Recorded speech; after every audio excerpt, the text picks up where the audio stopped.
Imagine stepping onto a canoe carved by hand. No compass, no map. Only the stars above and the ocean's pull beneath you. This was the reality for the Austronesian voyagers, who set out thousands of years ago to find new lands across the Pacific. But where did those journeys begin? And how did small island communities end up spread over one of the largest regions on Earth? Tonight, we trace the very first ripples of that story, the origins of the Polynesian people, and how one of the greatest human expansions in history quietly began. Imagine whole villages deciding to walk away from fertile valleys, neat rivers, and homes their families had held for generations. You'd think this would be madness. Food was underfoot, water nearby, life steady, if not simple. But human history is rarely about staying comfortable.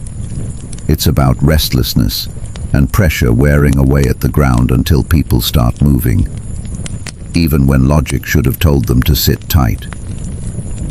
The Austronesian story kicks off in this moment, in lands where survival wasn't the problem. Staying put was. The starting point lies in Taiwan and nearby seas, places that today don't scream launchpad for the greatest ocean spread in history, but that's exactly what they were. Archaeology, language, even bits of DNA point back to that corner as the cradle. And here's the puzzle. If this was the homeland, why abandon it?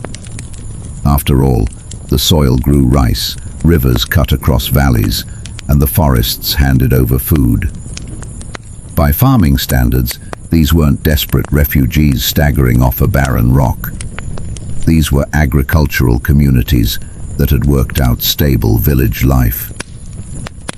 Yet, whole groups packed up, built boats, and sailed toward uncertainty. Something had to be driving them, something bigger than hunger. Part of the answer comes from numbers. Farming styles shift as populations grow.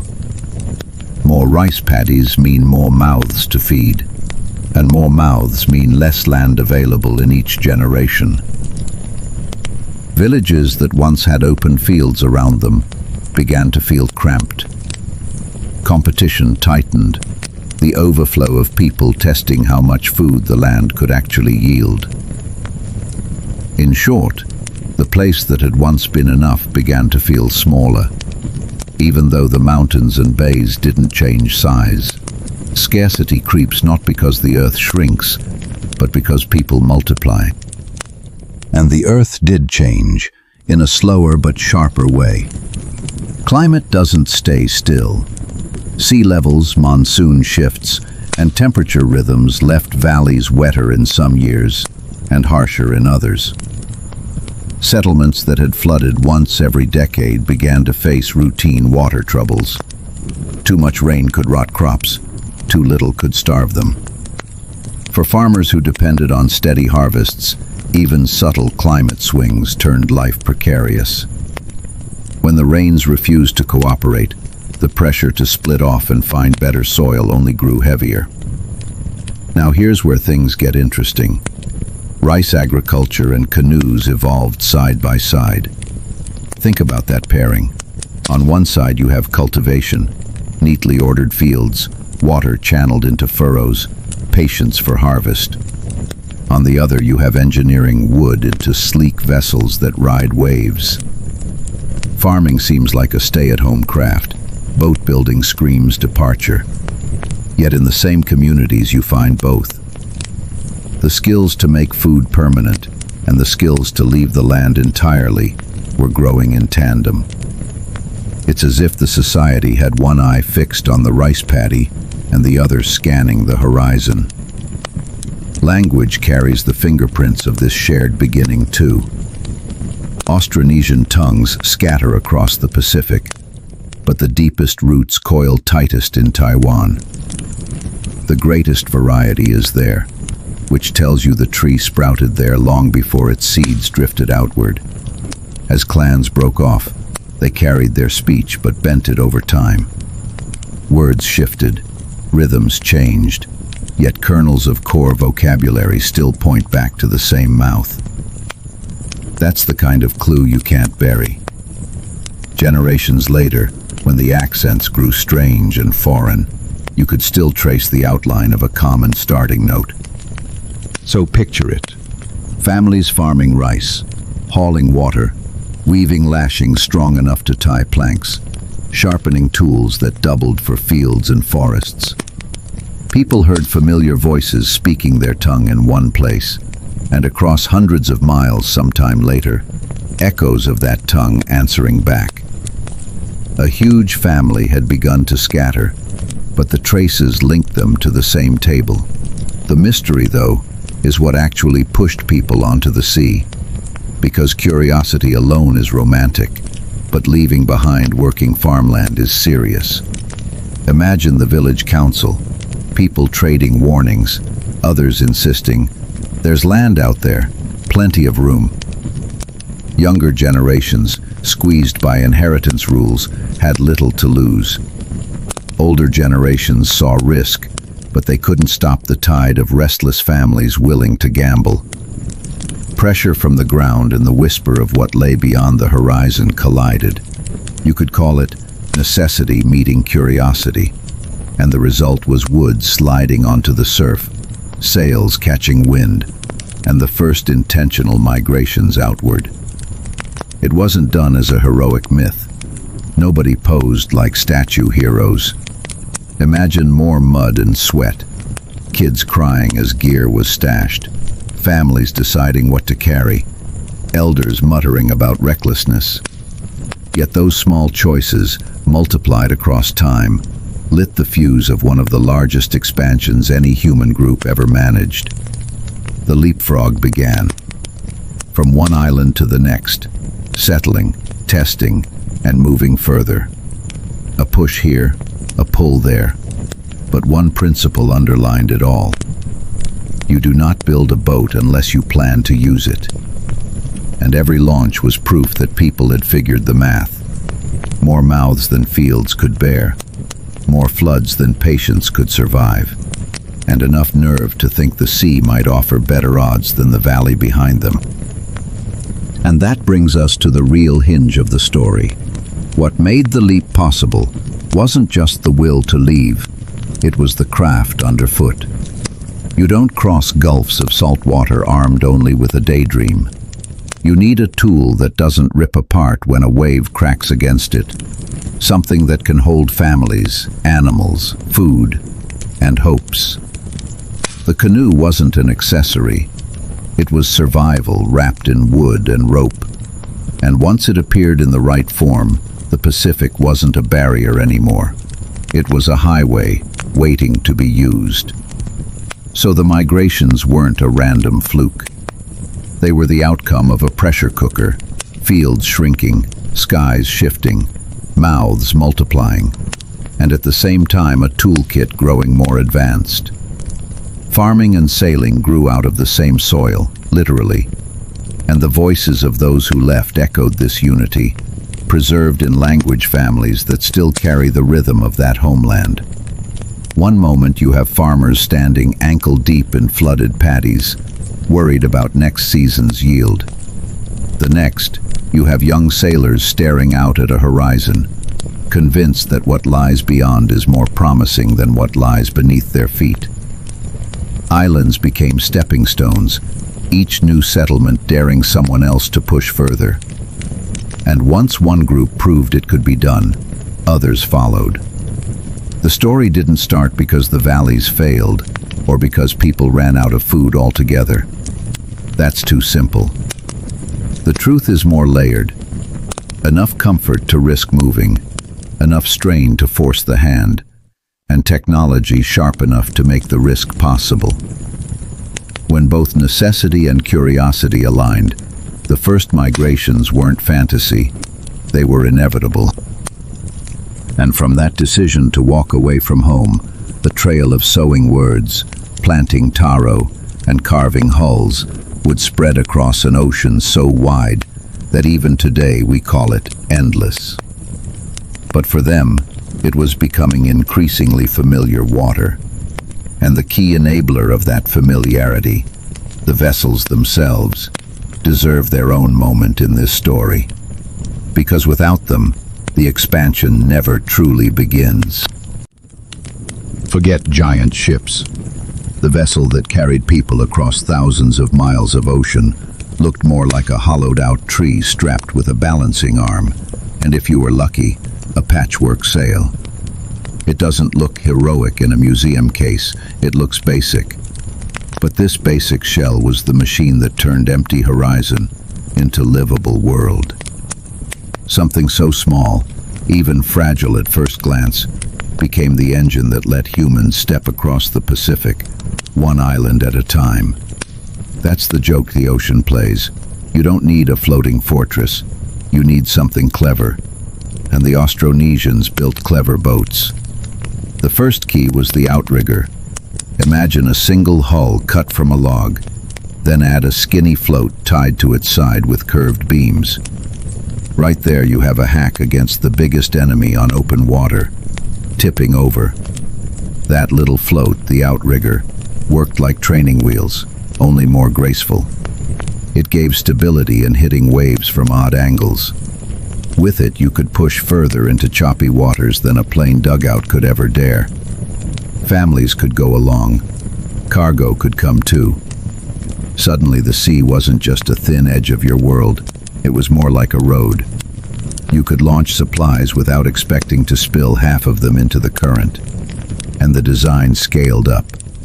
Double-hulled canoes looked like two outriggers that grew stubborn and demanded equal status. Two full hulls, lashed together by beams, with a platform across the middle. Now the boat wasn't just transportation, it was a floor. A space to walk, cook, sleep on. A space to store pigs or chickens without constant fear of them toppling straight into the surf. Picture a house lifted onto water, wide enough not to roll, strong enough to carry entire extended families with tools and seedlings. A community at sea. The canoe had become more than a boat. It was a village that floated. But here's where people often laugh.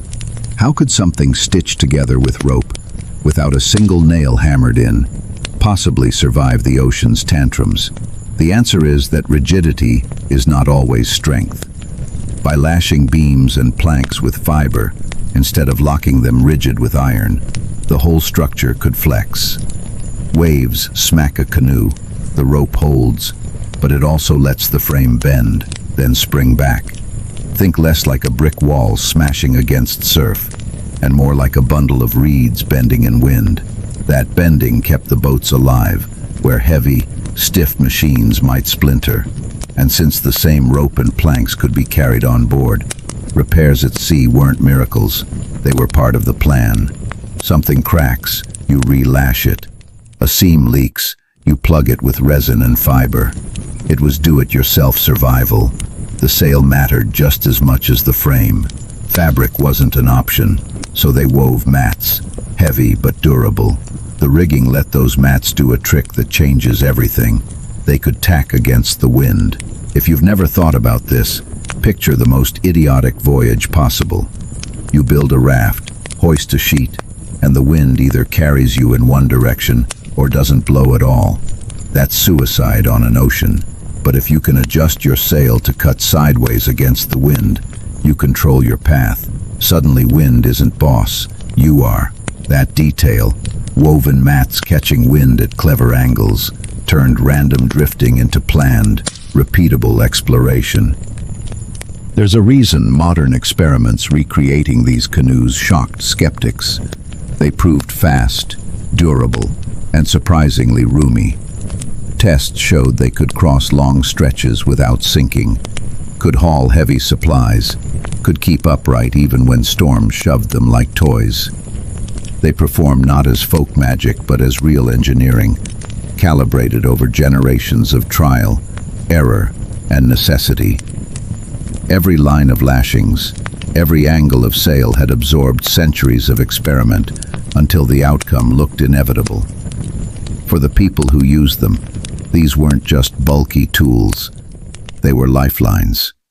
Imagine being weeks out from land, drinking from coconuts stashed beneath a deck, weaving repairs with fiber pulled from your supplies, feeling the whole craft creak and groan yet remain intact.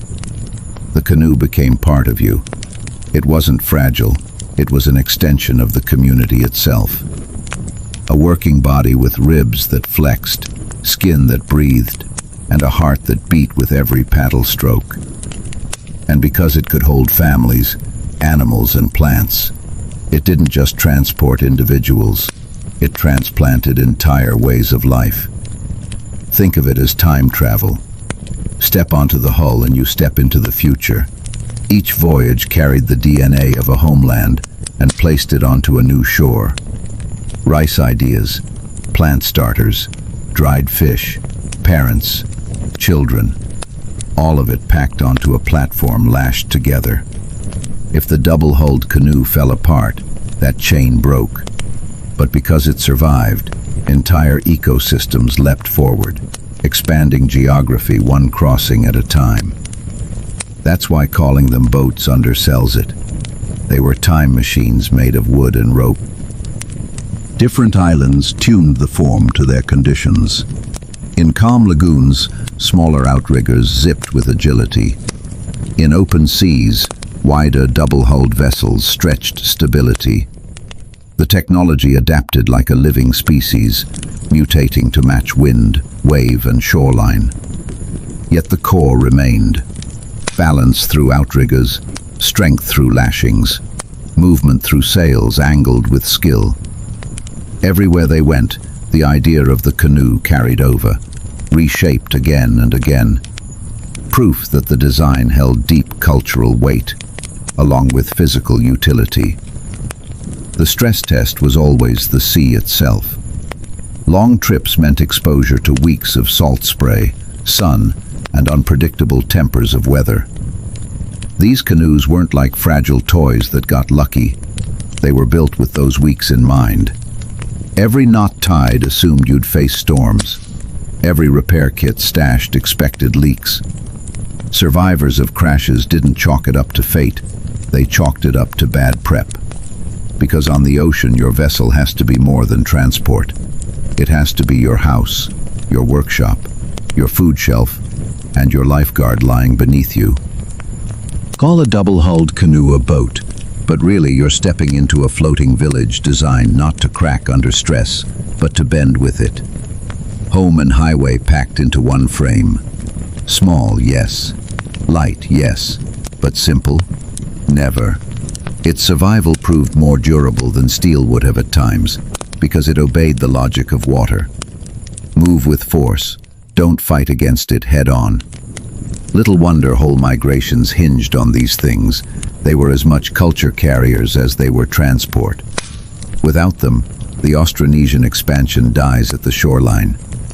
With them, islands thousands of miles apart became reachable, almost predictable, dots waiting to be touched. And here's the part that still boggles the mind. Once a canoe pushed off and left the horizon of the homeland behind, you had no map to fall back on.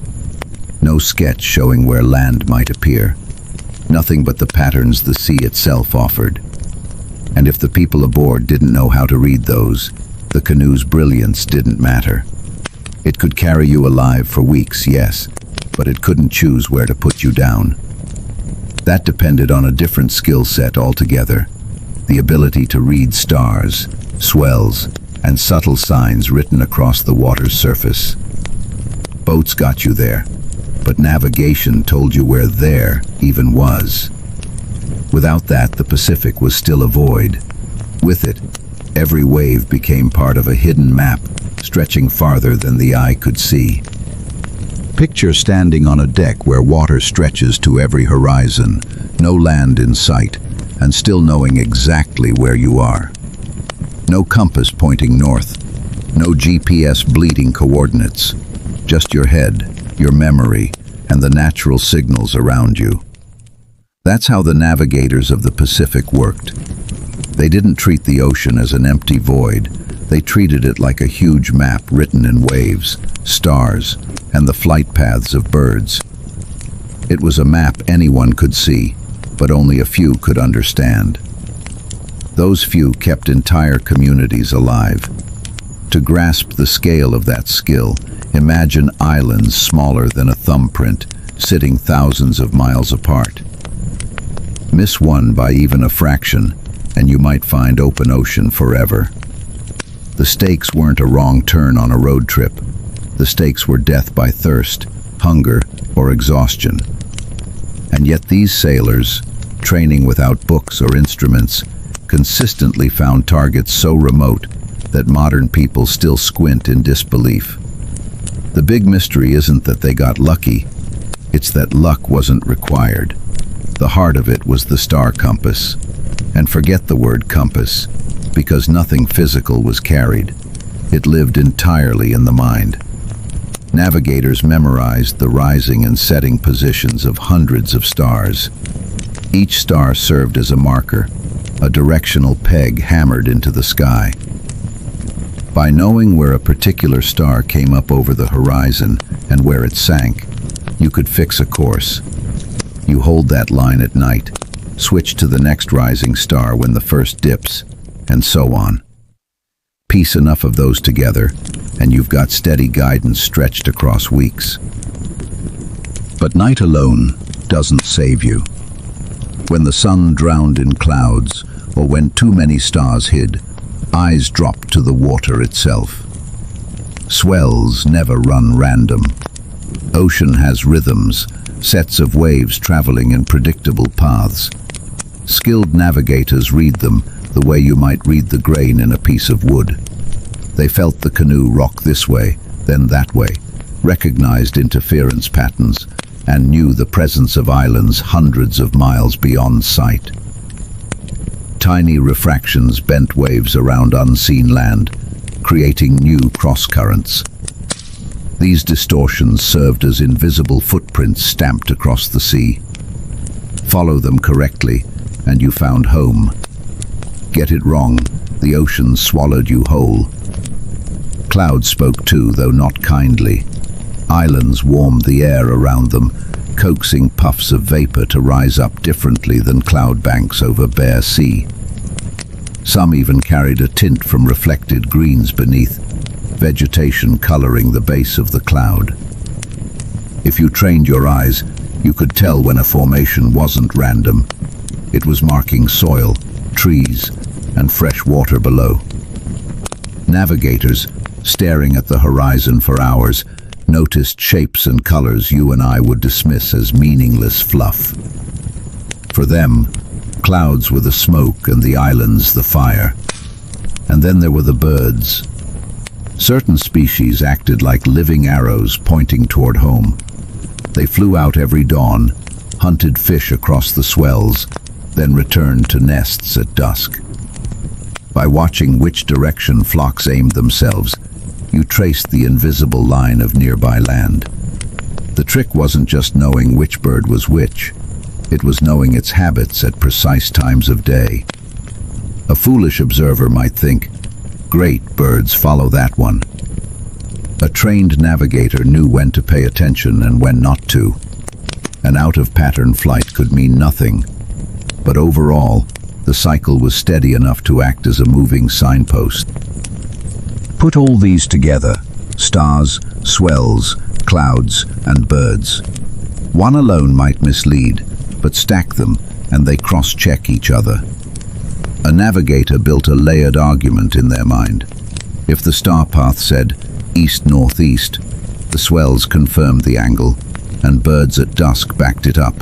Then the direction held. But if one disagreed, you had to reconcile. Was the cloud bank teasing you? Was a particular pattern only a reflection of changing wind? That work, the mental balancing act, was what drew the thin line between success and disaster. Now picture what it required to master this.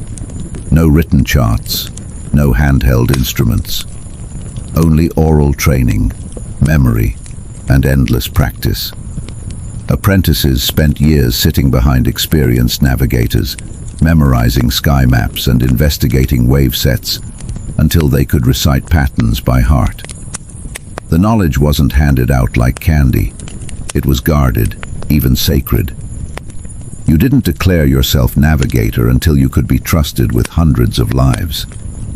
Passing the test wasn't academic. It was steering a canoe into emptiness and hitting the speck of land at the other side. Fail, and no one came back to praise your effort. And here's the kicker. All of this required more than eyesight. It demanded bodily attention. You didn't just see a swell. You felt it in your knees and spine as the canoe pitched. You didn't just mark a star. You held its angle long enough in memory that you could still track the course as the night shifted. Your own body became part of the navigation tool, a human sensor locked into rhythm with the sea around you. That intimacy can be hard to grasp now. We assume tools distant from ourselves, dials, glowing screens, audible beeps. A navigator of the Pacific had none of that. Their tools were the ocean itself and the body they lived in. To the untrained, the sea was chaos. To them, the sea was notation, a melody repeating in swells, measures, and rests. Each journey demanded total focus. Lose it once, even briefly, and you might steer off by a degree so slight no one noticed, until the horizon revealed only despair. Let's underline the tension here. If you trusted the wrong clue, you condemned everyone with you. Weeks at sea meant limited supplies. One mistake multiplied until your food and water failed. There wasn't a backup route home. That's why the training was harsh and selective. This wasn't a trade you could fudge. The knowledge kept whole populations expanding. Each navigator carried more than their crew. They carried cultural survival. One landfall could mean the difference between routes spreading or a voyage that simply disappeared from history. And yet, despite the stakes, the system worked. These wayfinding skills didn't just prove humans could cross the Pacific once. They proved humans could cross it repeatedly, on purpose. Over and over, canoes left homelands and arrived on target, building new branches of the Austronesian world. Ask yourself how astonishing it is to land on one speck hidden in a void larger than continents, and to do it not by instruments, but by pattern memory and attention. That accuracy equals or beats early European sailors armed with compasses and written maps. Yet it came from no parchment, no ink, no needle. Just memory links passed mouth to mouth, star to star. By the time these voyagers reached the far corners of the Pacific, the art of wayfinding had justified its own myths. To later descendants, navigators seemed almost supernatural, men and women who could sense unseen land. But the truth is less magical and far more impressive. It was skill rooted in disciplined attention, passed along by those willing to give years of their life to earn it. They weren't guessing, and they weren't stumbling into paradise. They were reading a map structured across the natural world, a map just as real as any parchment scroll. And that's the payoff. The sea itself offered a compass points hidden in stars, waves, clouds, and birds. To us it looks impossible, just faith and madness. To them, it was a tested science, sharpened by the certainty that failure meant extinction. The Pacific wasn't random. It was structured with clues, waiting for eyes trained enough to see them. If you gave that patience, that attention, it rewarded you with landfall. So, the canoe could carry families across open water, but without navigators, it was a coffin. With navigators, it was a bridge. Reading the ocean's map made every new island reachable, even when it hid under the horizon like a secret. But even the best steering in the world couldn't solve a problem just as deadly as drifting. running out of something to drink and eat before you touched ground. Because when you're weeks from shore, food and water don't just sustain you. They dictate survival at its most immediate. The challenge isn't just sailing, it's eating for a month without setting foot on land.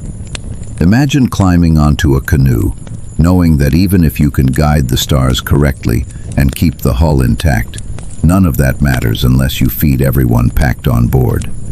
Hunger, dehydration, and fatigue kill just as effectively as storms. The ocean holds endless water, but none of it's safe to drink.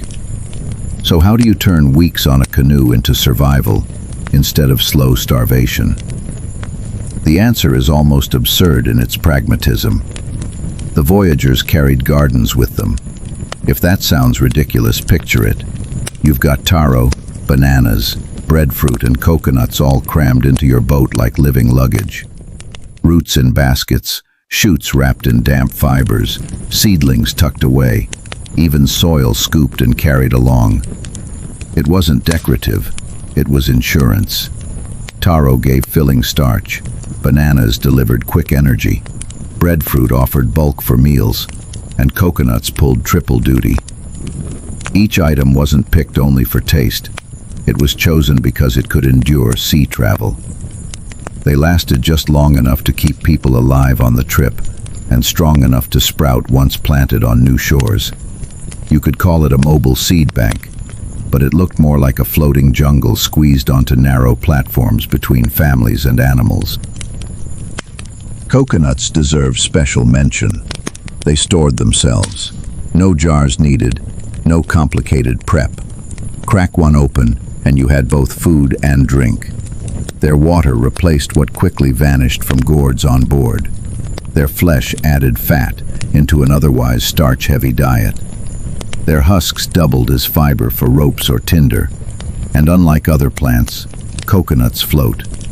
A dropped nut didn't mean total loss. Some even drifted off and naturally seeded distant shores, working as accidental couriers of culture. On a canoe, coconuts were less one more snack, and more like Swiss Army knives, hydration, calories, tools.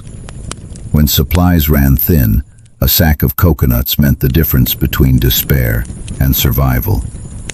But even coconuts couldn't stretch across weeks without discipline. Fresh water ran out faster than anything, and no clever plant alone fixed the problem. So voyagers leaned on containers. Hollow gourds became bottles, durable and light.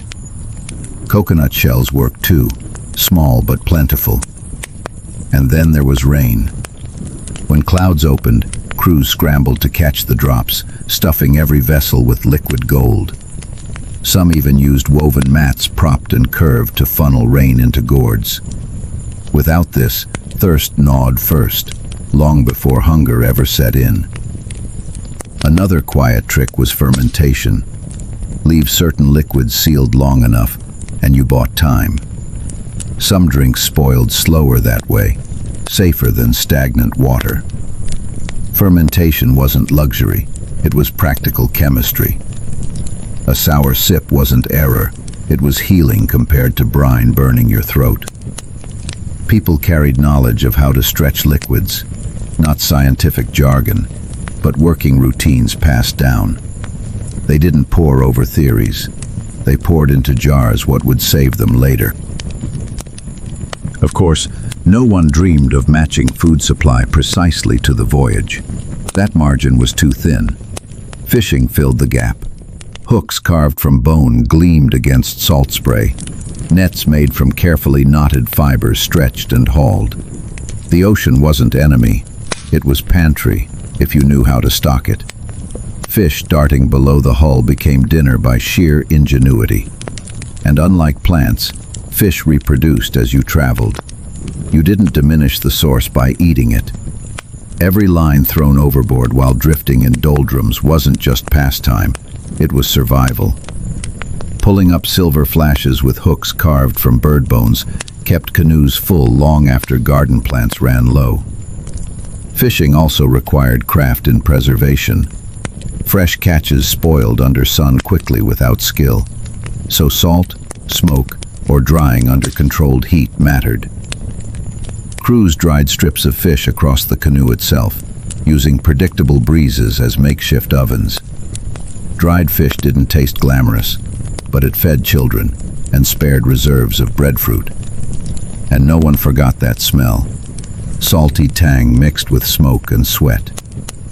Every canoe probably smelled like a combination of dried meat, ripe bananas, and wet rope. Not pleasant, but effective. Domesticated animals added more variety. Chickens clucked uneasily across the deck, pigs squealed inside makeshift pens, and dogs paced nervously on tight spaces. Each animal represented protein, fat, and future herds ashore. It wasn't romantic. Imagine trying to sleep with a pig shifting beside you under a mat, or cleaning after chickens loose in a cramped space. Noise and mess piled on, but without them, colonies on new islands lacked quick herds. Every sound of bleating or squawking was unpleasant, but it meant food security later. Families guarded them like sacred treasures. But here's the nuance. This wasn't random hoarding. Every plant, animal, and tool carried was cultural. You couldn't swap taro for wheat or pigs for sheep on a whim. These items were chosen from a long history. They were the foods tied to rituals, meals, shared feasts, and memories. Take taro. It wasn't just starch, it was part of identity. Breadfruit wasn't simply bulky fruit, it was associated with seasonal cycles. Carrying them wasn't just practical, it was transplanting a way of life. To eat taro in a new world was to confirm you hadn't fully cut ties with the homeland. In effect, each canoe became a capsule of living culture, ferrying traditions alongside bodies. Think about how radical that is. Migration isn't only about who walks ashore. It's also about what gardens they can replant, what flavors they can resurrect, what livestock they can breed again. Portable ecosystems weren't accidents. They were meticulous planning. As soon as canoes reached fresh islands, crews planted taro in damp soil, coaxed bananas into growth, placed pigs into pens. Arrival wasn't wandering onto a new island and foraging desperately. It was staging a whole restart. Canoes weren't empty shells. They delivered packaged futures. And still, even with foresight, every voyage teetered on knife edge. Bananas rotted earlier than hoped. Pigs fell ill. Fish avoided hooks for days. Rain refused to fall. Nothing about ocean travel was smooth. Tight space meant constant rationing, constant calculation. Do we open another gourd now or save it? Do we eat half a taro and hope breadfruit ripens? Do we risk another day without fishing or use up hooks? Every decision carried consequences. Families didn't just sit back and relax. They juggled psychology with stomachs on unforgiving seas. Yet that juggling gave Austronesians their edge. Carrying gardens on water meant not just hoping for chance hunting when ashore, but guaranteeing continuation. They transported not crates of food alone, but the means to plant, harvest, and sustain future generations. That's why their expansion held permanence. They weren't voyagers drifting aimlessly and finding lucky sustenance. They were farmers, fishers, and herders packaged onto vessels. Every shorefall restarted a miniature society, not an improvised camp. Whole ecosystems came with them. Steps onto a new coastline weren't empty. Banana shoots rooted, taro fields sprouted, breadfruit trees matured, pigs rooted around, chickens multiplied. Fishing techniques adjusted to new shores, but the base kit stayed consistent. In short, the Pacific wasn't spread by lone hunters. It was spread by families turning canoes into reproducing culture. They carried entire blueprints for society in bundles of plants and scratching animals. Every voyage contained seeds of continuity. The ocean spread didn't erase roots, it stretched them. Think about the brilliance of this system. Without packed gardens, a canoe might have kept people alive through sheer luck. With portable ecosystems, their survival wasn't temporary. Each voyage wasn't only an act of endurance, it was a toolkit for settlement. These voyagers ensured not just that they could eat fish today, but that their great-grandchildren could eat breadfruit centuries later. That's the real payoff. What looked like chaotic loads of plants and animals jammed onto a wobbly deck was in fact the scaffolding of permanent life in distant islands. Survival, then, was never about an empty canoe drifting across horizons. It was about a heavily burdened, noisy, smelly, but carefully balanced ark carrying the continuation of culture. Each successful voyage wasn't proof of luck alone, but of meticulous food planning stretched across water. And while it solved hunger, it also guaranteed heritage planted firmly wherever they stopped. Still, all that food and planning couldn't conquer what the climate always had in store.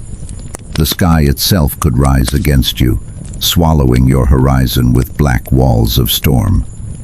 Gardens on board mattered only if the hull held, when winds shredded sails and waves crashed over platforms. The next real test wasn't finding calories. It was wrestling survival out of an ocean turned violent. Imagine a horizon, swallowed by black clouds with no land in sight. The water changes color. Green fades into steel, and the air drops heavy, pressing against your skin like a warning. Your canoe creaks under pressure, families huddle low, and the sails flap loud enough to drown your voice. You are dozens, maybe hundreds of miles from the nearest island. There is nowhere to run, nowhere to hide, and the sky is about to rip open. Welcome to the part of the Austronesian expansion that no one romanticizes: the storm.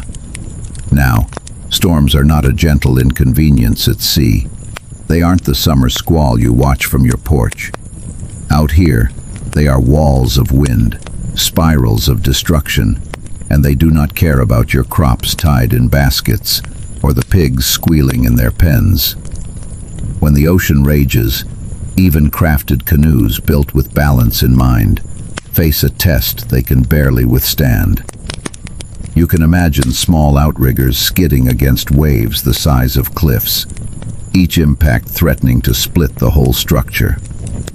Even the mighty double-hulled vessels were not immune. One rogue wave could smash into the crossbeams and make survival feel like rolling dice you didn't want to throw. The danger was constant because the ocean stretches open, unbroken, and merciless. Typhoons spin up with little warning, traveling fast and covering distances that no paddler can escape.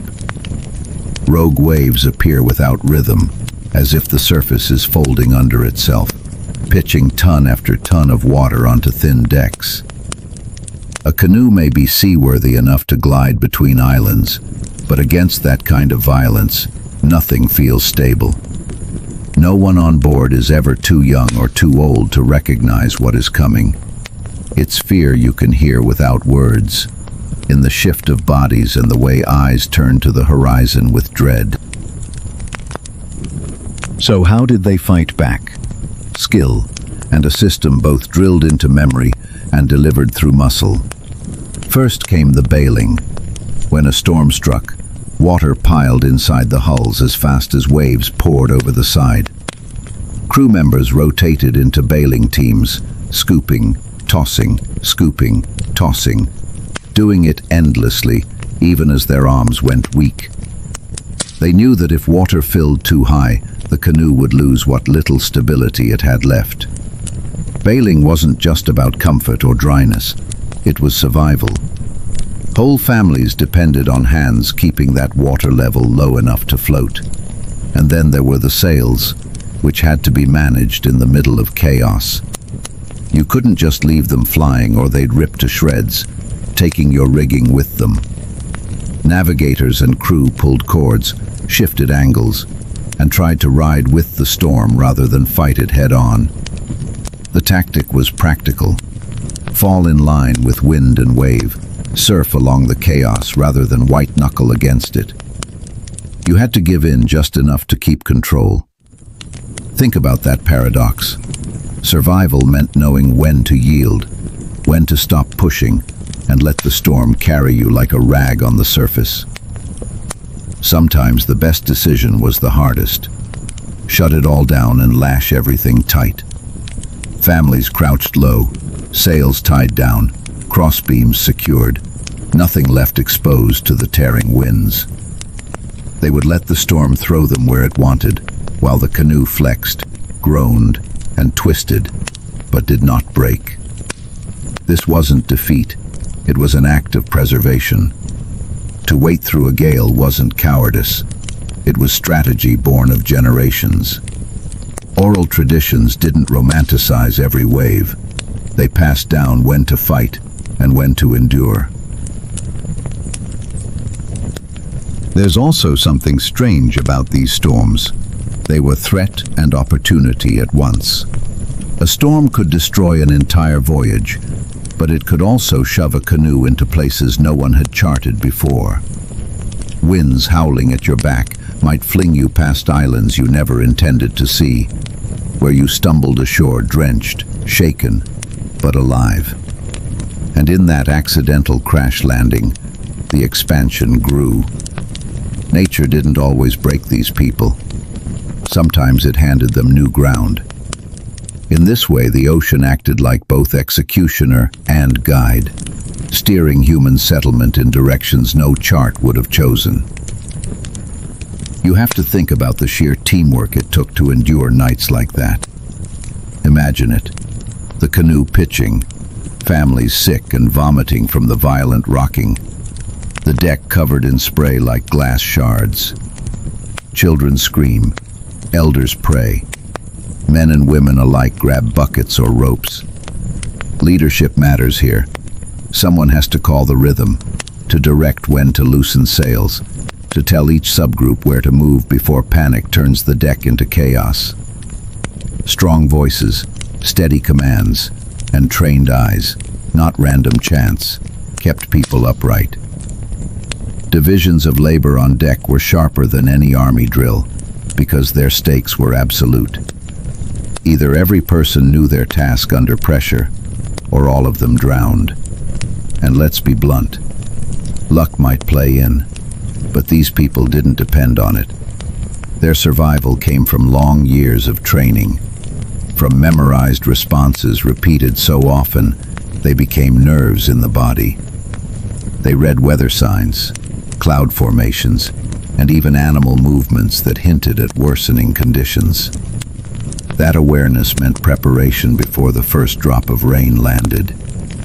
If you noticed cloud towers rising too quickly, or the wind turning strange, you made moves hours before the storm caught you dead on.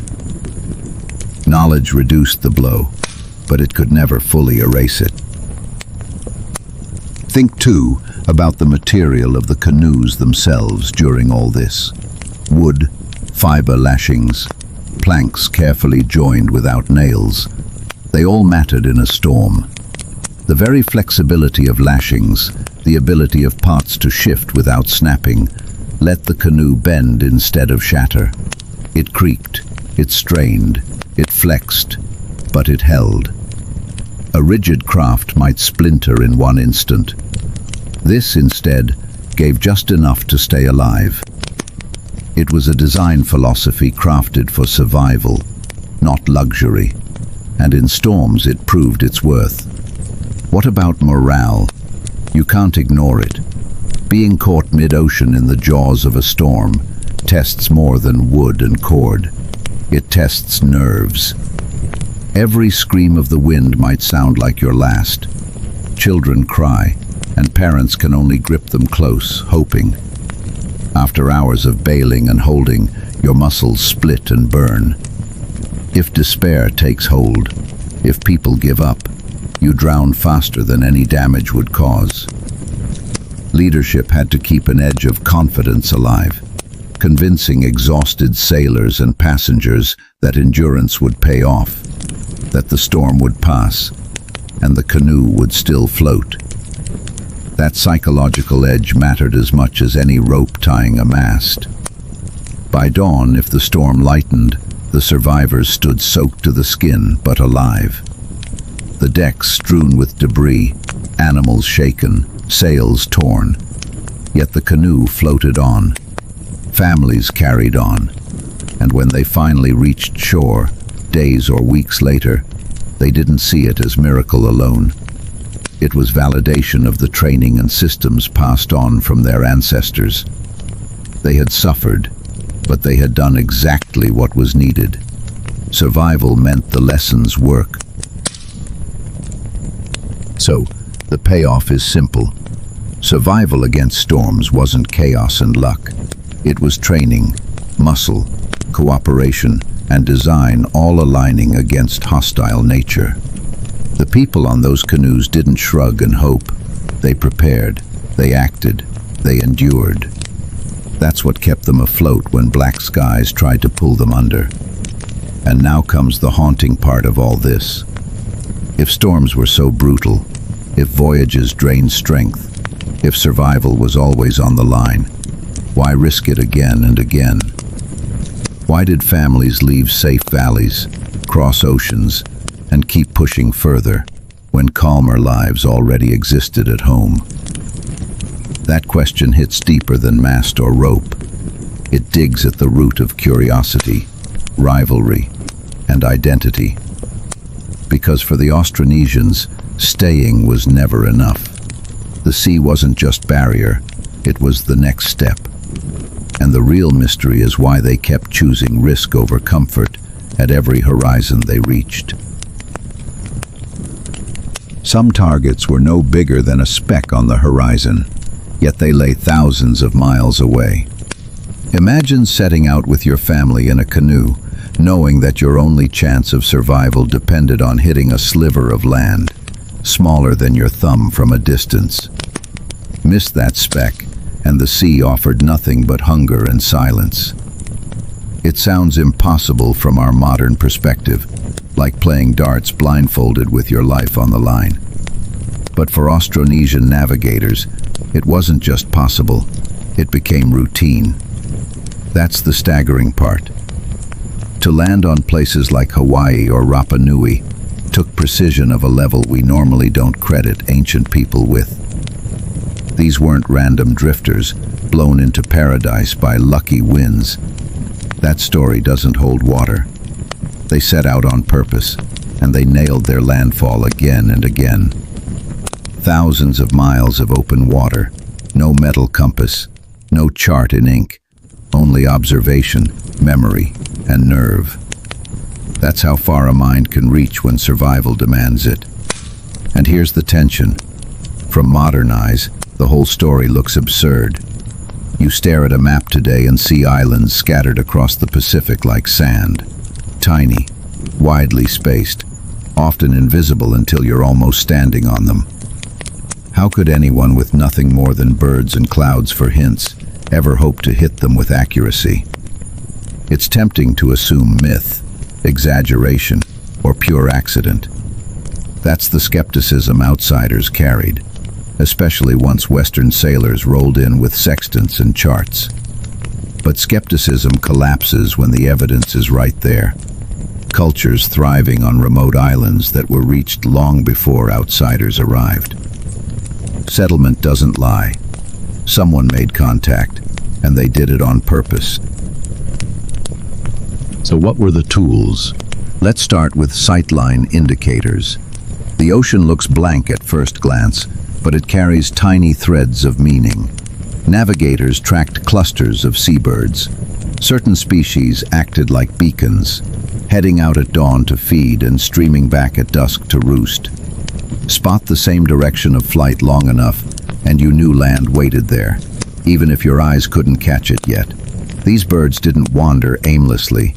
Their instinct tethered them to shore, and trained navigators leaned on that tether like it was rope in their hands. And then the swells. Waves don't just crash randomly. Islands, seen or unseen, warp them. Refraction changes their direction, creating patterns across the surface. To us it looks meaningless, undulating chaos. But to an experienced sailor, those overlapping waves carried outlines of islands, still far from sight. That knack required years of practice, feeling the roll beneath your own body and translating it into position. It was as if the sea whispered directions, and only those trained closely could hear it. Clouds joined the system. Islands heat differently than surrounding water, pushing up distinct formations. A layer of vegetation reflects green into the underside that ordinary eyes dismiss as shade. To the navigator, it was land's shadow painted on the sky. Constant watching, day after day, put those patterns into their memory. They didn't read the clouds like hobbyists. They read them like accountants, tallying habits until subtle differences screamed loud enough to notice. Combined with star paths, these formed a network of signs. None of them worked alone. Birds without swells meant risk. Clouds without star confirmation left doubt. Layer them together, though, and the chance of error dropped. Routes across an empty ocean turned into well-tested corridors laid out in memory. That skill expanded not just once, but repeatedly. It carried people into corners of the Pacific no one else touched for centuries. Skeptics doubted until modern test voyages proved them wrong. In recent decades, navigators have rebuilt traditional canoes and repeated excursions without compasses or maps. They used only star lines, swells, clouds, and bird paths, and they landed precisely where they intended. No drifting miracle, no accidental discovery. Planned, repeatable arrival. That reality shuts down the old myth of lucky strays stumbling into paradise. These were deliberate seafarers, equipped with a system robust enough to withstand the void. Think about the memory required to pull this off. Navigation charts didn't live on paper. They lived in human heads. Star positions, wave patterns, the habits of birds, seasonal winds, all carried as oral recitation. You couldn't skim a text when you forgot. You remembered because training forced you to. Repetition carved patterns deeper than written words. Fail to commit those patterns, and you cost the lives of everyone aboard. Success meant proving that mental libraries could map more distance than many cultures with ink managed to chart. And let's not ignore the physical cost of this observation. Imagine weeks at sea, your body exhausted, but your brain unable to drift. Every watch of birds mattered. Every cloud required judgment. Every change in swell needed response. It wasn't passive travel. It was constant interrogation of the environment. They didn't relax when water stretched blankly in every direction. The work only sharpened. To drift mentally meant to drift physically, and drifting physically meant death. Constant vigilance turned the Pacific from an infinite void into a legible map. Now imagine finally reaching one of those invisible islands. The horizon offers a small bump, then a green shadow, then a full solid form rising out of water. After weeks of empty stretches, that silhouette proved not only the navigator's worth, but the cultural memory of their people. Every successful landfall confirmed the system. No need of compasses, no need of charts carved into parchment. Just memory layered with observation. That system turned the Pacific into an extension of their home turf. And the payoff is clear. Landfall on Hawaii, on Rapa Nui, on Aotearoa. These weren't strokes of accident. They were the result of precise knowledge applied under crushing difficulty. Thousands of miles shrank under the logic of pattern. The Pacific wasn't empty space. It was structured, once you trained your senses to see it. To us, unmapped means absence. To them, unmapped meant untold but still legible if you had the right tools in your head. What follows from this achievement is the next question. If navigators could already strike invisible islands with accuracy, why stop? The expansion didn't end when shorelines offered food and comfort. Families kept pushing farther, beyond safety, beyond the sense of obligation. At each success, the mental map widened, and each generation stood at the next edge, ready to gamble again. They weren't driven by blind necessity alone. There was a deeper push. Rivalry, identity, curiosity, all braided into the decision to keep moving outward. And so, the invisible islands became stepping stones not to closure, but to continuation. Each successful landfall encouraged another. Each new settlement carved culture into remote rocks and valleys. And with each daring push past the horizon, the story of the Austronesian expansion gained momentum. Not as a tale of luck, but as a tale of precision, endurance, and restless drive. Because once you can transform the endless Pacific into a mental map, there's no reason to stop at one speck. There's every reason to chase all of them. By the time that expansion wrapped most of the Pacific into its reach, it had created one of the most remarkable migrations in human story. The dots of land that look isolated on modern maps were, to them, connected waypoints. Islands smaller than a speck to outsiders became central hubs to insiders. That redefinition took only nerve, training, and commitment. Nothing else needed. So, the idea of impossible targets vanished. What looked invisible became navigable. What looked like chance became science without instruments. That's why modern skepticism feels empty. The evidence of thriving communities proves otherwise. Invisible islands became reachable because observation, memory, and trust in patterns defeated the blank face of the ocean. And now the grounding question looms again. If settlement succeeded, if food and comfort awaited, if survival stabilized, why keep pushing outward?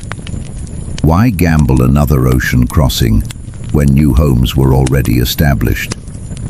That choice pulls us toward the cultural drive underlying this expansion. Because for these people, navigation was not simply movement. It was identity, and identity demanded a next step. What happens when your canoe is damaged mid-ocean, days from safety? There's no dock over the horizon, no port waiting with carpenters, no supply shop that sells you a fresh mast. You break in the middle of the sea, and you fix it, or you die. That's the cold reality of the Austronesian expansion. Their life raft was also their house, their farm, their workshop, and their church. The hull cracked, the seams leaked. You either patched it with what little you carried, or you watched salt water swallow everything. Repairs weren't optional. They were routine, expected in every voyage before you even left shore. Now, these sailors didn't just throw rope onto a canoe and hope nothing failed. Every crew packed the tools and supplies to stitch their world back together, mid-voyage. Spare lashings coiled neatly, carved planks stacked on the platform, tar hardened into clumps ready to be warmed and smeared. Fibers were braided into long cords, the lifeblood of their repairs. Think about it. They weren't just carrying food and animals. They were carrying the raw future of their hull. Planning wasn't about what to eat or where to plant when they landed. It also meant making sure the canoe itself remained alive long enough to reach land. Picture the moment damage showed up. One plank split under endless pounding waves, or water seeped through a seam that had loosened after days of swells, or an outrigger beam cracked slightly, wobbling under the weight of cargo. None of this waited politely for you to deal with when convenient. Mid-ocean, you spotted the leak, you heard the wobble, you felt the instability, and you acted in real time. Heated tar softened in hands. Fiber cords pulled tight around beams to hold cracks closed. Smaller planks slid in as reinforcement, lashed against existing ribs. Like a broken bone splinted with wood, the hull was kept upright by extra care. And nothing about this was individual heroics. Everyone had tasks. The idea of passengers sitting idle on long voyages was nonsense. When something broke, every hand was called.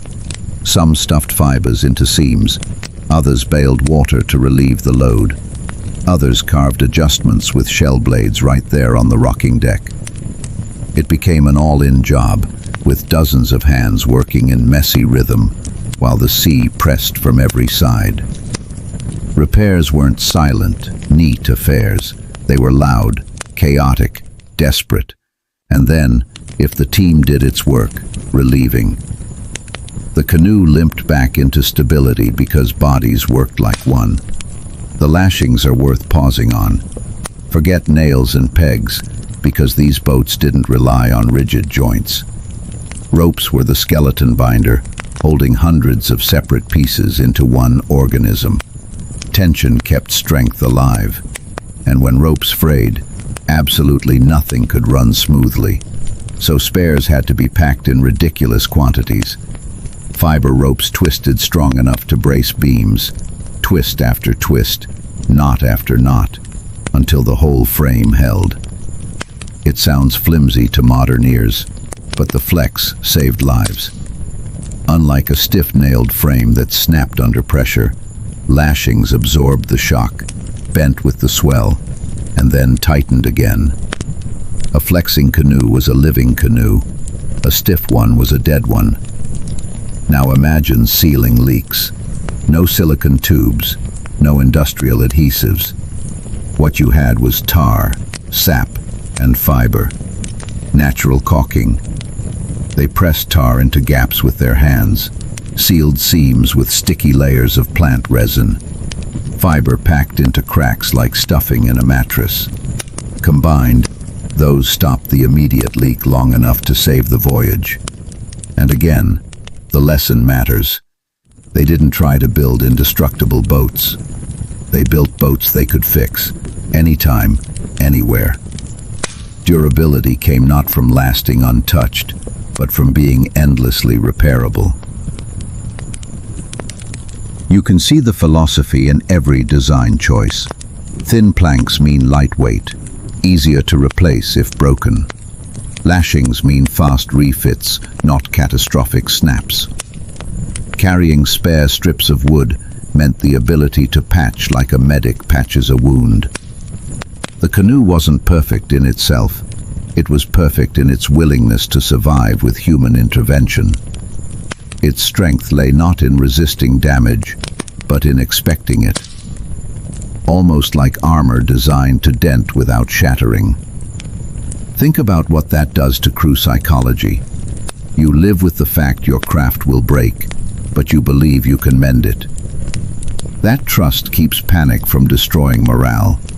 Crack opens, you grab rope. Leak pours in, you grab tar. Fear exists, but it is matched by the certainty that problems fit within practiced responses.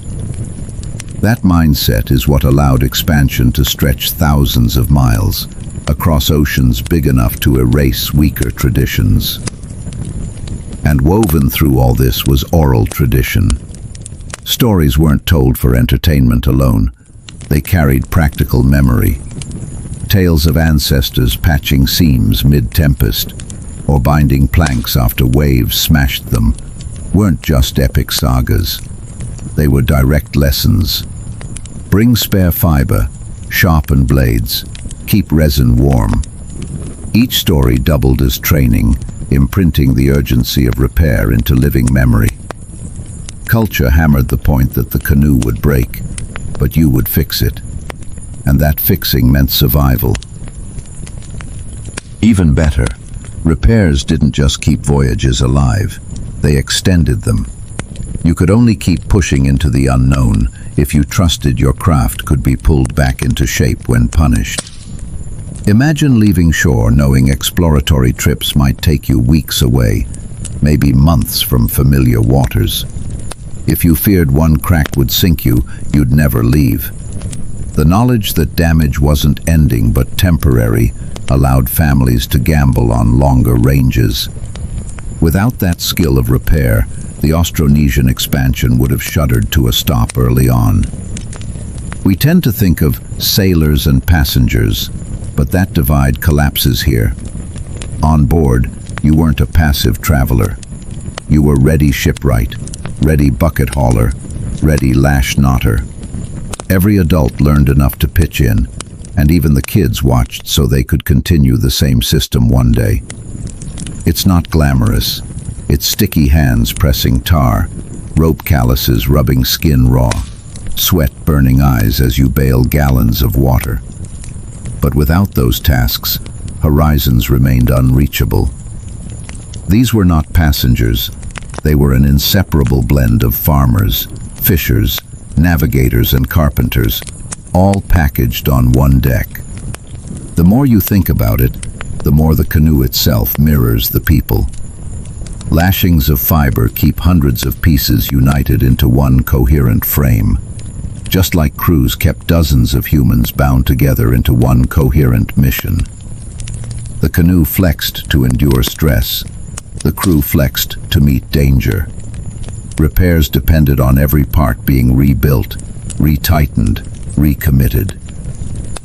Canoe and community shared the same logic, stronger than the hull alone, stronger because they adapted together. It's tempting to see these repairs only as physical, but they had emotional weight too. Each fix mid-ocean reinforced that the crew controlled their fate, that they didn't rely on luck alone. They manufactured their own survival.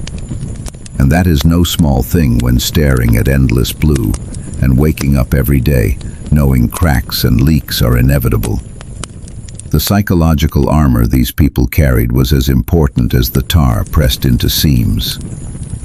By the time a damaged canoe finally limped ashore, patched with spare beams and sealed with resin, it bore scars of endurance. And those scars told stories. Every patch spoken of for years, every lash retied remembered, every soaked night bailed bucket by bucket repeated. That canoe wasn't deadweight wood.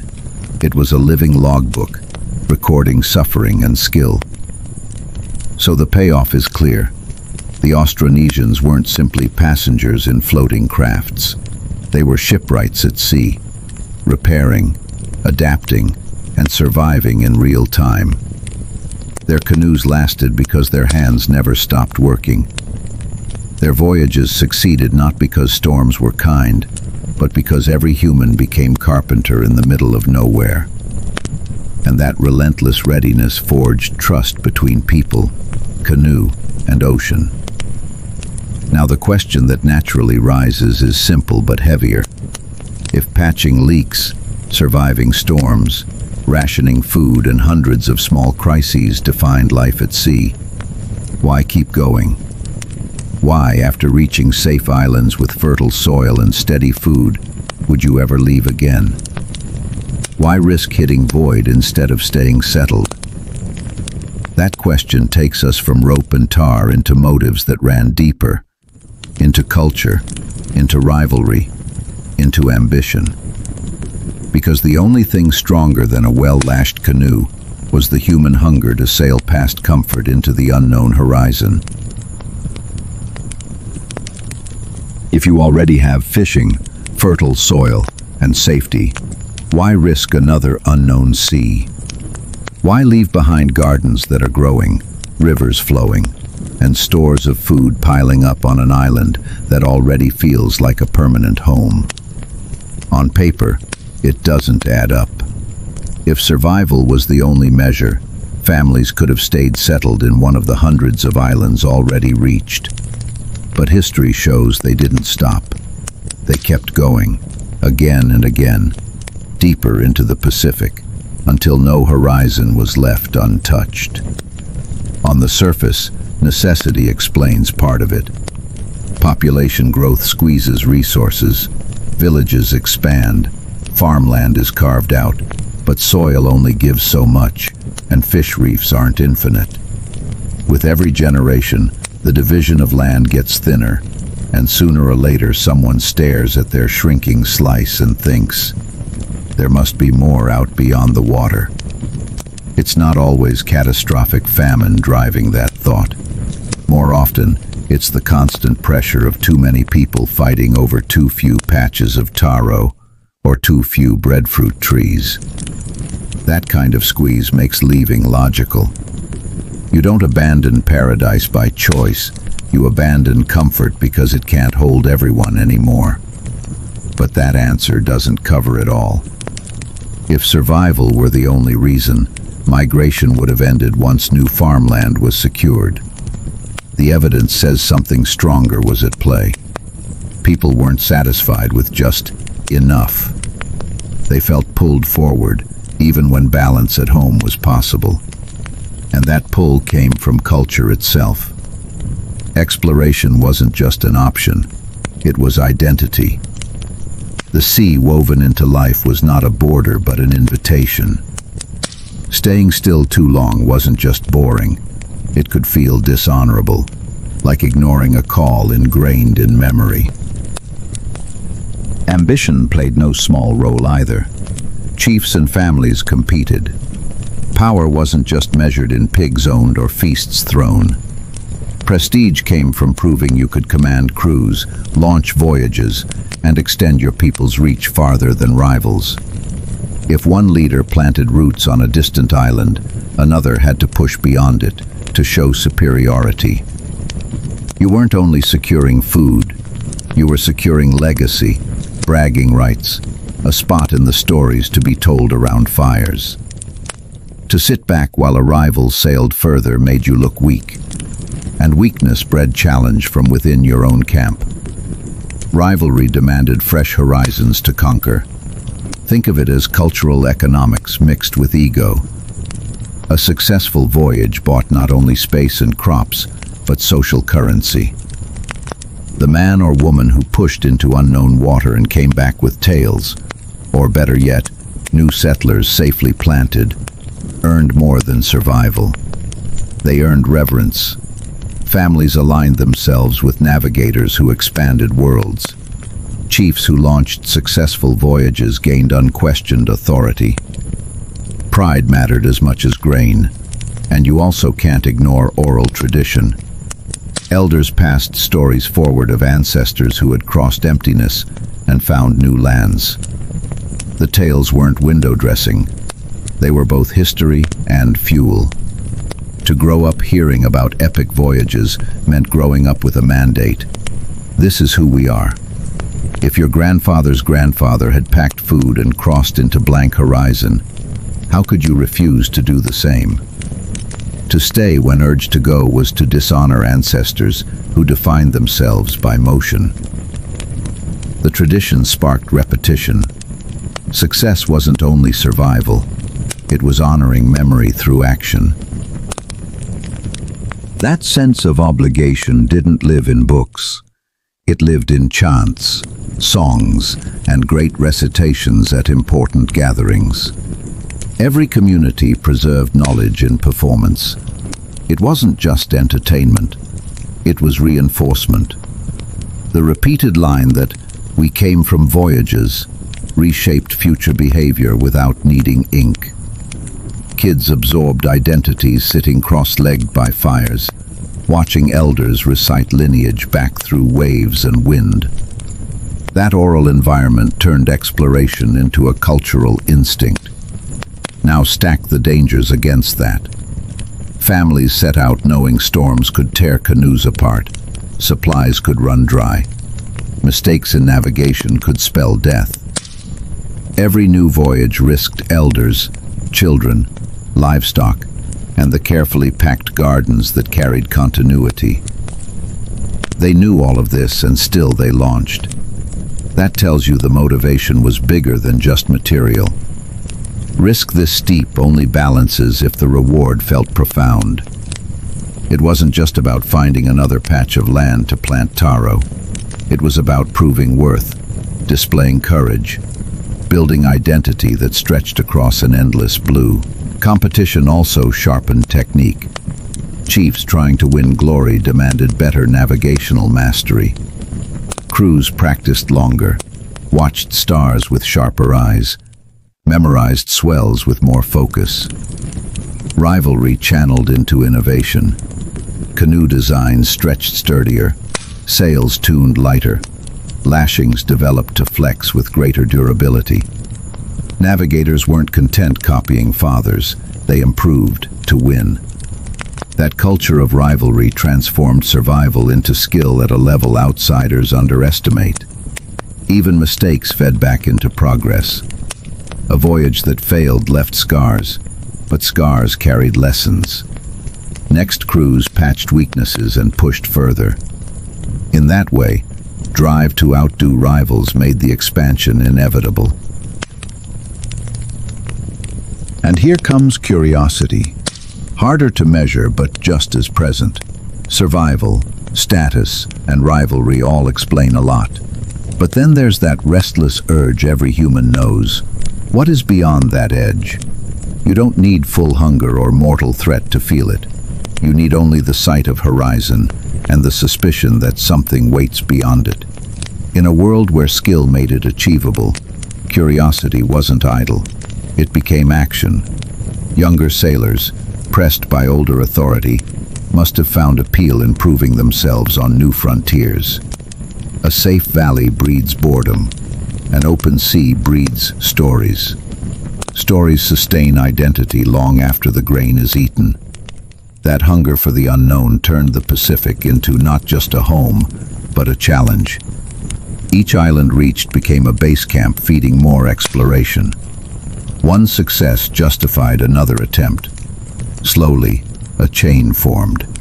You can see that chain today in the pattern of settlement. Each spot became the launch board into the next ring outward. And each launch reaffirmed what culture already told them. We are voyagers. Without that identity, the chain would have snapped after only a handful of steps. Every motivation stacked. Pressure from resources kept people dividing and seeking relief. Prestige fed rivalry, making each new journey proof of greatness. Tradition kept reminding generations that to travel is to honor ancestors. And curiosity delivered the invisible drive that turned calm seas into stimulus for adventure. Alone, any one factor might have led to migration over short distances. Together, they built momentum strong enough to flood the edges of the largest ocean on Earth with human settlement. The risks didn't vanish. Every voyage felt like a flip of fortune. But the willingness to accept those risks shaped the resilience of these societies. Their expansion wasn't a fluke. It became an expectation. People didn't live only as farmers or fishers. They lived as voyagers, always half ready to move again. The knowledge drilled into navigation, repair, food carrying, and storm survival didn't exist as tools in reserve. They existed as baseline skills, shaped by identity itself. To be Austronesian was not simply to live on an island, but to accept sea as space in which your destiny played out. Look at the consequences. Resource pressure alone gives you local movement, but layered with prestige, competition, tradition, and curiosity, you get long-distance persistence. You get the miracle of Polynesia itself. A web of culture stretched from the far north of Hawaii to the far south of Aotearoa and the far east of Rapa Nui. That triangle, vast beyond measure, exists because people didn't stop when they had enough. They stopped only at the limits of the habitable. So the mini payoff here. Expansion wasn't just practical, it was cultural. Exploration became identity. Voyages turned into proof of belonging. Chiefs gained glory by commanding them. Families honored ancestors by repeating them. Curiosity whispered across every horizon. Together, they transformed scattered migrations into the most ambitious expansion of the ancient world. And from this spirit grew Polynesia. One culture stretched into dozens of branches, each with its own flavors, yet each marked by the same shared roots in navigation and identity. The push didn't spread armies, it spread families. It spread gardens, animals, languages and myths across spaces so huge that they make empires on land look small. All of it because staying was never enough, and the horizon always said, "Keep going." And here comes curiosity.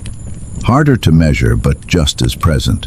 Survival, status, and rivalry all explain a lot. But then there's that restless urge every human knows. What is beyond that edge? You don't need full hunger or mortal threat to feel it. You need only the sight of horizon and the suspicion that something waits beyond it. In a world where skill made it achievable, curiosity wasn't idle. It became action. Younger sailors, pressed by older authority, must have found appeal in proving themselves on new frontiers. A safe valley breeds boredom. An open sea breeds stories. Stories sustain identity long after the grain is eaten.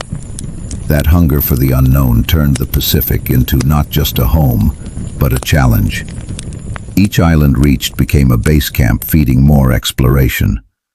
One success justified another attempt. Slowly, a chain formed. You can see that chain today in the pattern of settlement. Each spot became the launch board into the next ring outward, and each launch reaffirmed what culture already told them.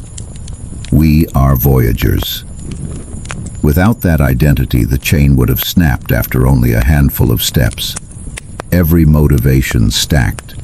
Pressure from resources kept people dividing and seeking relief. Prestige fed rivalry, making each new journey proof of greatness.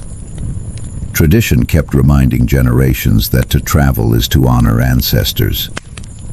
And curiosity delivered the invisible drive that turned calm seas into stimulus for adventure. Alone, any one factor might have led to migration over short distances. Together, they built momentum strong enough to flood the edges of the largest ocean on Earth with human settlement. The risks didn't vanish. Every voyage felt like a flip of fortune. But the willingness to accept those risks shaped the resilience of these societies. Their expansion wasn't a fluke. It became an expectation. People didn't live only as farmers or fishers. They lived as voyagers, always half ready to move again. The knowledge drilled into navigation, repair, food carrying and storm survival didn't exist as tools in reserve. They existed as baseline skills, shaped by identity itself. To be Austronesian was not simply to live on an island, but to accept sea as space in which your destiny played out. Look at the consequences. Resource pressure alone gives you local movement, but layered with prestige, competition, tradition and curiosity, you get long-distance persistence. You get the miracle of Polynesia itself, a web of culture stretched from the far north of Hawaii to the far south of Aotearoa and the far east of Rapa Nui. That triangle, vast beyond measure, exists because people didn't stop when they had enough. They stopped only at the limits of the habitable. So the mini payoff here. Expansion wasn't just practical, it was cultural. Exploration became identity. Voyages turned into proof of belonging. Chiefs gained glory by commanding them. Families honored ancestors by repeating them. Curiosity whispered across every horizon. Together, they transformed scattered migrations into the most ambitious expansion of the ancient world. And from this spirit grew Polynesia. One culture stretched into dozens of branches, each with its own flavors, yet each marked by the same shared roots in navigation and identity. The push didn't spread armies, it spread families. It spread gardens, animals, languages and myths across spaces so huge that they make empires on land look small. All of it because staying was never enough, and the horizon always said, "Keep going." The journeys end at the farthest edges of the habitable world: Hawaii, New Zealand, Rapa Nui. Think about that. These aren't nearby islands strung like pearls along the same ocean shelf. They're dots scattered across thousands of miles of blank water, each one isolated, each one seemingly unreachable. Yet somehow, Austronesian canoes loaded with families, plants and animals touch down on each of them. If you wanted to paint the edge of human migration, this is where the brush stopped. And here's what makes that fact so wild. Those landfalls happened at different times, stretched across centuries. They weren't one burst of motion that shot across the Pacific in a straight line. They were waves, each new endpoint achieved, settled, adapted to, and then, after generations, a fresh push to somewhere even more remote. By the time Hawaii held its first communities, Rapa Nui was still waiting. By the time New Zealand saw arrival, Hawaii had been humming with elaborate systems of land management. This wasn't scattershot. It was methodical, long-haul expansion. Now, each settlement began in the same way. A canoe scraping up onto rocky shorelines, paddles dropping, people stepping onto soil that had never felt human footprints. But what grew after that was wildly different, depending on the environment. Each mass of land demanded adaptation. Hawaii, with its volcanic soil and lush valleys, invited agriculture at a scale that built hierarchy. New Zealand, cold, forested, mountainous, demanded toughness, hunting, war bands and survival skills in a harsher climate. Rapa Nui, stripped and limited, forced people into carving identity and order from stone itself. In each case, the instinct was the same: settle, survive, expand. But the form those instincts took was shaped by the island itself. Look at Hawaii first. Fertile slopes, steady rainfall, layers of volcanic soil. You get conditions ripe for building a farming system that fed large populations. The Hawaiians cut irrigation, managed taro ponds, coaxed breadfruit, bananas and other staples into abundance. But abundance never just means easy living. It breeds complexity.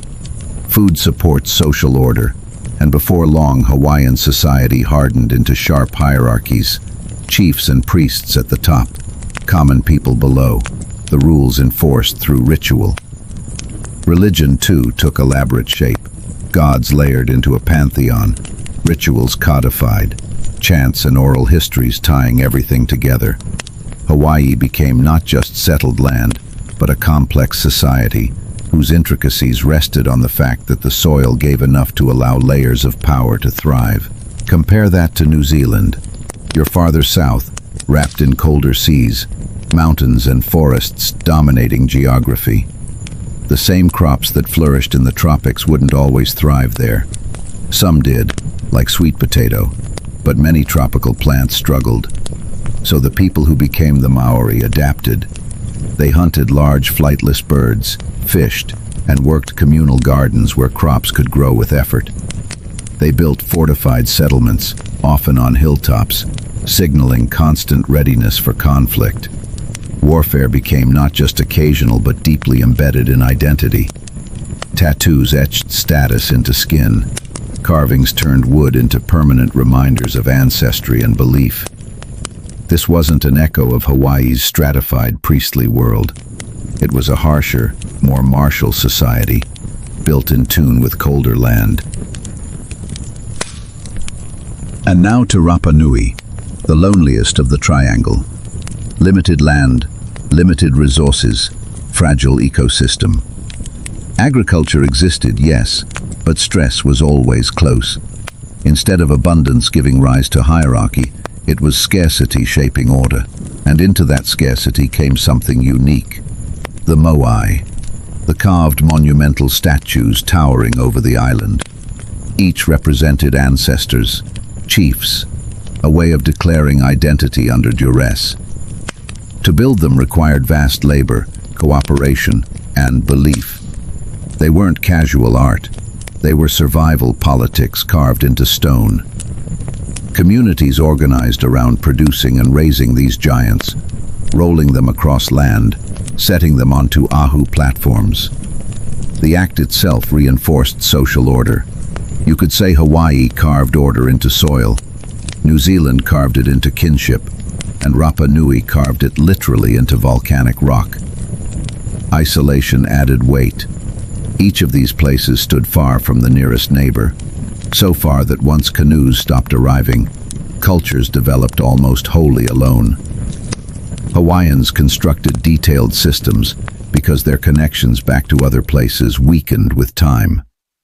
Maori forged a warrior culture in solitude, transforming Polynesian traditions into something distinct. Rapa Nui, cut off on the far edge, shifted inward, the moai rising as proof of their singular path. Each society kept echoes of shared Austronesian roots, language, crops, oral memory. But the longer the isolation, the stranger and richer the adaptations. And yet, if you listen closely, the connections remain. Hawaiian languages still resonate with Polynesian cousins.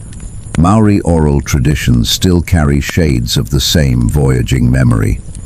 Rapa Nui, despite its lonely geography, still remembers the canoe ancestors. Isolation created diversity, but the common threads weave through it. That's the beauty of this expansion. The farthest edges weren't broken branches, they were flowering tips of the same root. Now think of these three together. Look at a modern map.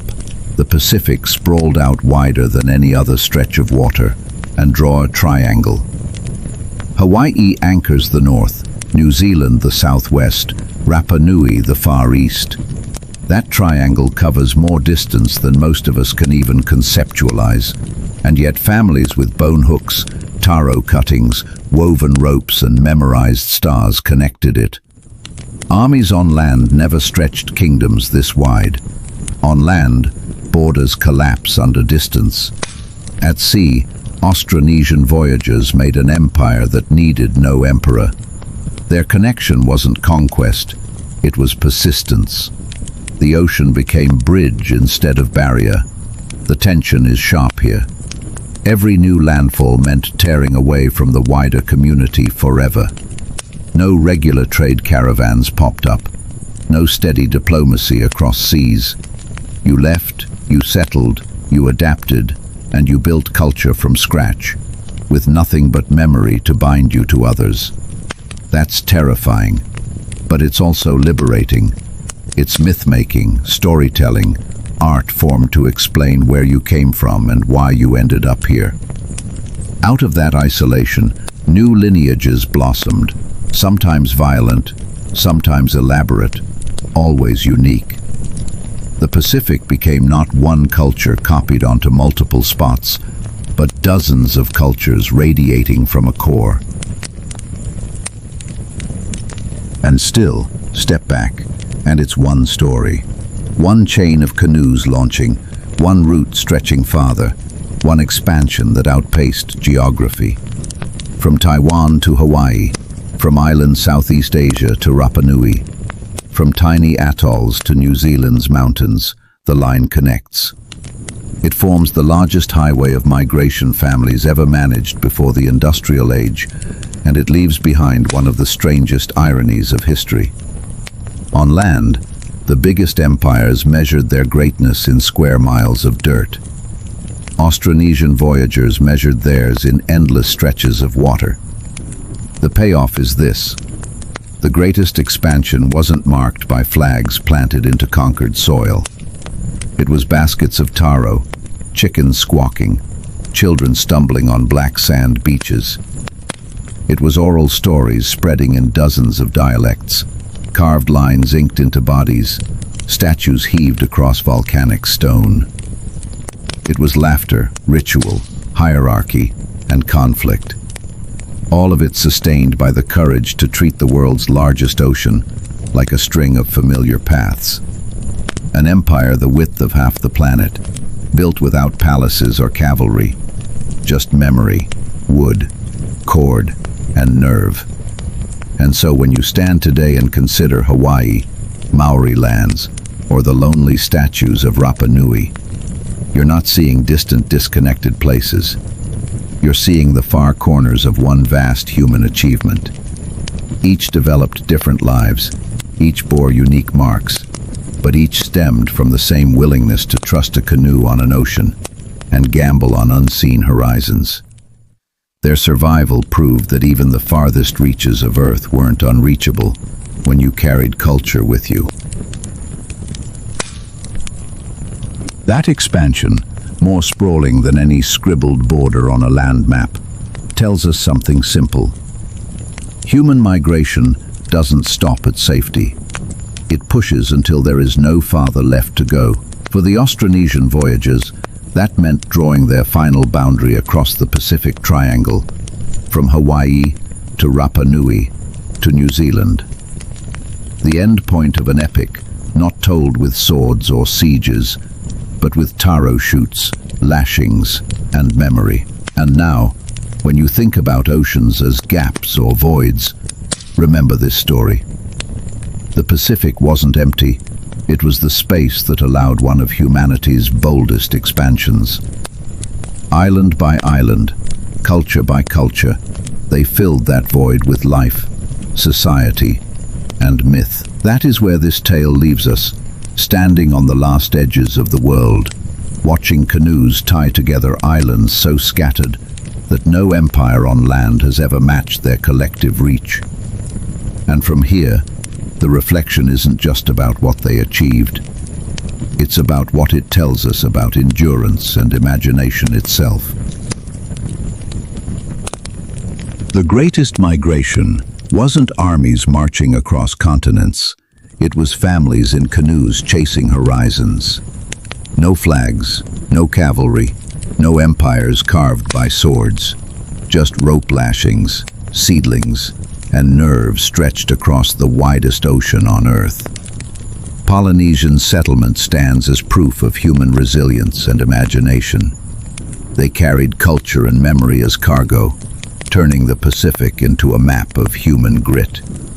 Even today, replicas like the Hokulea circle the globe, reminding us that this isn't dead history, it's still alive. Next time you look at the ocean, remember, it was once a highway of dreams, and maybe still is.